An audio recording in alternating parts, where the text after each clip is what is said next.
하루에 수천 번, 아니 어쩌면 수만 번씩 하면서도 우리가 단 한 번도 진지하게 생각해 본 적 없는 행동이 있죠. 바로 걷기입니다. 네, 그렇죠. 그런데 오늘 저희가 분석할 자료를 보면 이 걷기라는 게 사실은 매 순간 넘어질 뻔한 위기를 극복하는 거의 고개에 가까운 행위라고 설명을 하고 있어요. 맞아요. 우리 몸이 매 걸음마다 어떻게 이 아슬아슬한 줄타기를 성공적으로 해내는지 그 비밀을 한번 파헤쳐보는 시간인 거죠. 네, 오늘 여러분이 보내주신 이 측정 및 평가 관련 전문 자료를 바탕으로 걷기라는 마술의 비밀을 한번 풀어보겠습니다. 저희 목표는 단순해요. 이 정교한 시스템이 어떻게 작동하는지 그 핵심 원리를 완전히 우리 것으로 만드는 겁니다. 자, 그럼 첫 번째 단서부터 시작해 볼까요? 자료에서는 보행, 즉 걷기를 뭐라고 정의하고 있나요? 아주 간결하지만 핵심적인 정의를 제시해요. 보행은 신체의 무게중심을 발밑의 좁은 지지면 위에서 계속해서 앞으로 이동시키는 과정이다. 이렇게요. 무게중심을 계속 이동시킨다. 네. 근데 여기서 중요한 건 이 과정 자체가 불안정함을 전제로 한다는 거예요. 한 발을 떼는 그 순간 우리는 사실상 앞으로 넘어지고 있는 상태거든요. 아, 정말요? 넘어지고 있는 상태라고요? 네, 그걸 다음 발이 땅에 착지하면서 막아주는 거죠. 그러니까 일종의 제어된 낙하, controlled fall의 연속인 셈이에요. 제어된 낙하라니, 와, 관점이 정말 흥미로운데요. 그럼 그 제어를 성공적으로 해내기 위해 꼭 필요한 조건들이 있겠군요. 물론이죠. 자료에서 성공적인 보행의 3대 필수 조건을 아주 명확히 짚어주고 있어요. 네, 첫째는 당연히 진행, 프로그레션, 몸을 앞으로 나아가게 하는 추진력이고요. 둘째는 방금 말씀드린 그 제어된 낙하를 관리하는 안정성, 스테빌리티, 중력에 맞서 균형을 잡는 능력이죠. 그리고 마지막은요?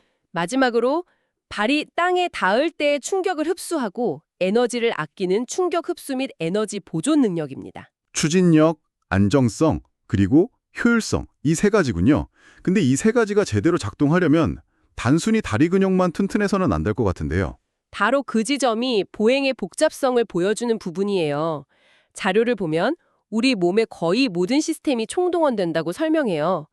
뼈와 관절을 담당하는 근골격계, 운동을 조절하고 균형을 잡는 신경계, 그리고 지치지 않게 해주는 심폐계는 뭐 기본이고요. 네, 그건 예상할 수 있죠. 심지어 인지 주의 시스템까지 직접적으로 관여한다고 강조하고 있습니다. 잠깐만요. 인지 주의 시스템이요? 걷는데 뇌 집중력까지 필요하다는 건가요? 그건 좀 의외인데요? 한번 생각해 보세요.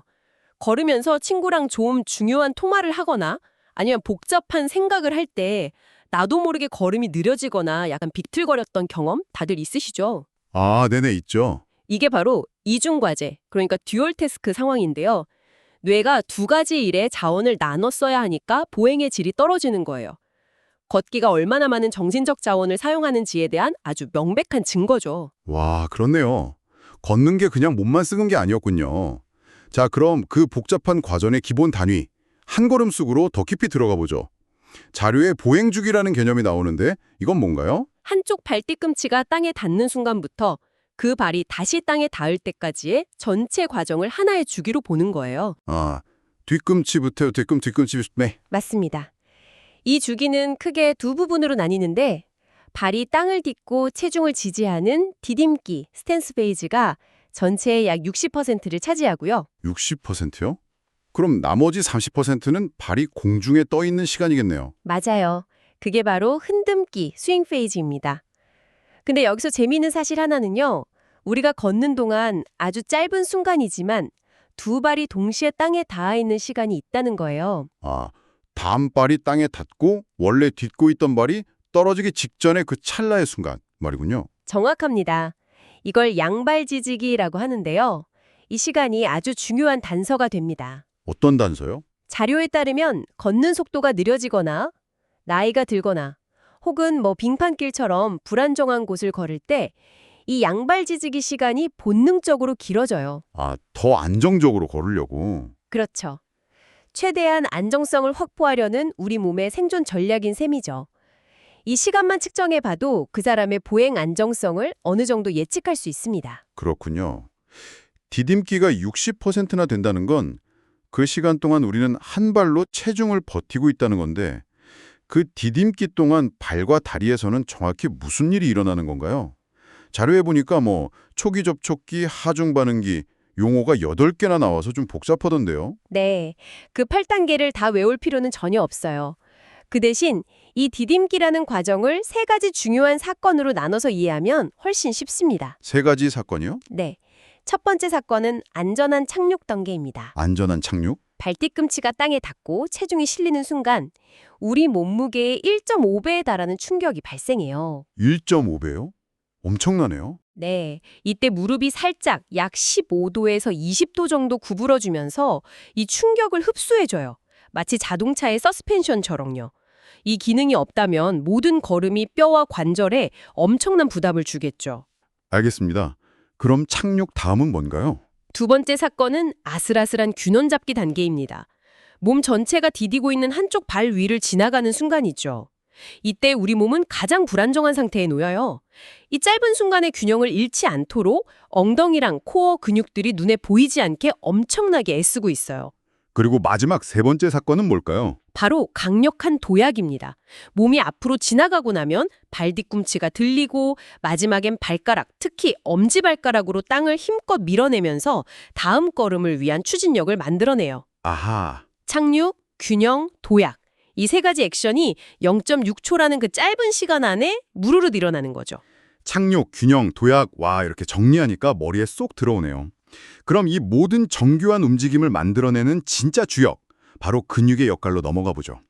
그런데 자료를 읽다 보니 가장 흥미로웠던 부분이 우리가 보통 생각하는 근육의 역할과는 좀 다른 이야기를 하고 있더라고요. 어떤 부분이었나요? 보통 근육은 힘을 써서 몸을 가게 만드는 엔진이라고 생각하잖아요. 네, 그렇죠. 그런데 이 자료의 핵심은 오히려 걷기가 멈추는 기술에 가깝다고 말하는 것 같아요. 대부분의 핵심 근육들이 우리 몸이 제멋대로 튀어나가거나 넘어지지 않도록 계속해서 브레이크를 거는 역할을 한다고요. 정확히 보셨어요. 그게 오늘 이야기의 가장 핵심적인 반전이죠. 우리는 걷기를 추진력의 관점에서만 보지만 사실 우리 몸은 움직임을 제어하고 감속하는 데 훨씬 더 많은 노력을 기울이고 있거든요.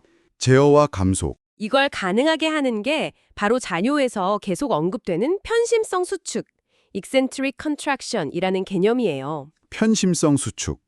근육이 힘을 주면서 버티며 늘어나는 방식이라고 설명되어 있던데 좀 더 쉽게 설명해 주실 수 있나요? 무거운 짐을 들어 올릴 때 팔 근육은 쩔바지죠. 이건 힘을 쓰는 단축성 수축이에요. 네. 반대로 그 짐을 천천히 조심스럽게 내려놓을 때를 생각해 보세요.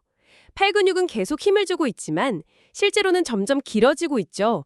버티면서 늘어나는 거예요. 아, 네네. 이해가 되네요. 이게 바로 편심성 수축, 즉 브레이크 역할입니다.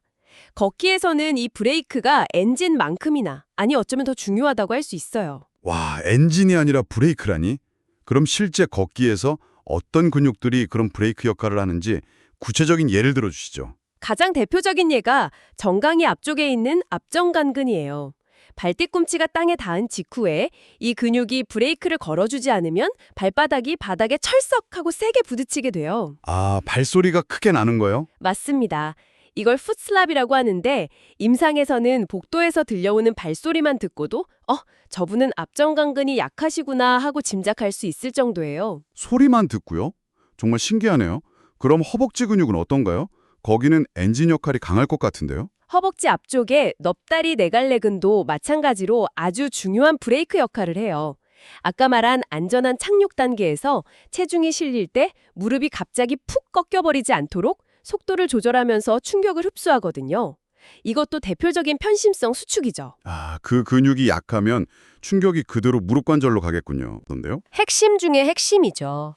특히 볼기근, 글루티어스 머슬스는 걸을 때 골반이 좌우로 막 출렁거리지 않게 수평을 꽉 잡아주는 자세 안정 장치예요. 자세 안정 장치요? 비유하자면 물이 가득 담긴 그릇을 들고 걷는데 양손으로 그릇의 양옆을 딱 잡고 수평을 유지해주는 역할이죠. 이 손의 힘이 약하면 골반이 한쪽으로 툭 떨어지면서 뒤뚱거리는 걸음걸이가 나타나요. 와, 물이 담긴 그릇이라니 비유가 정말 와닿네요.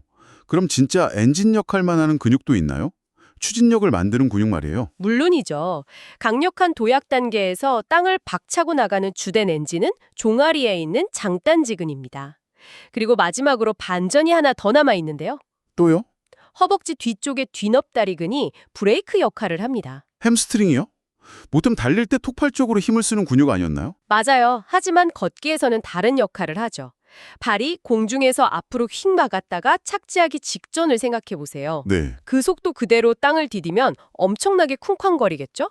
바로 이때 뒷넙다리근이 앞으로 튀어나가는 다리의 속도를 부드럽게 줄여주면서 안전하고 조용한 착지를 준비시키는 거예요. 아, 또 다른 정교한 제동 장치였군요. 네, 쌤이죠. 정말 놀랍네요.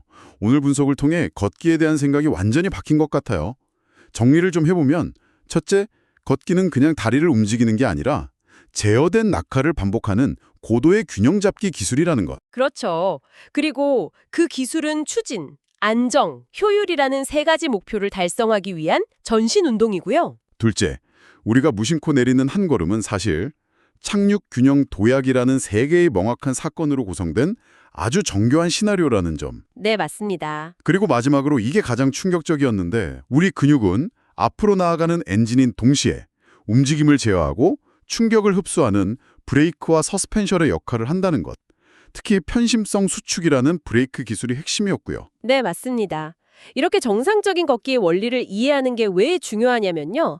이게 바로 어딘가 불편하거나 비효율적인 걸음걸이의 원인을 찾고 재활이나 운동 능력을 향상시키는 해결책을 모색하는 가장 근본적인 첫걸음이 되기 때문이에요.